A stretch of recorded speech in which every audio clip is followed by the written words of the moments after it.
Здравейте, казвам се Анатолий Гарановски. Сега ще ви продемонстрирам как зареждам автомобила си с биокатализатор MPG Boost.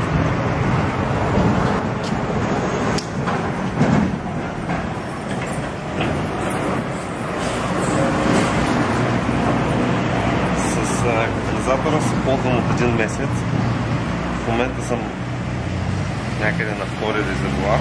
Резултата ми е 25% икономия на втория резервоар. Доброто.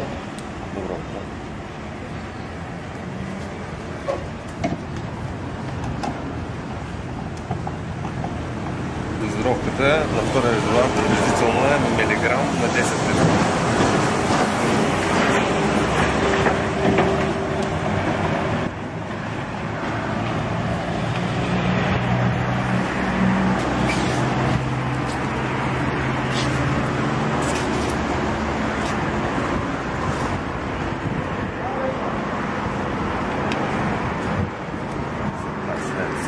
Дизел 20. Да.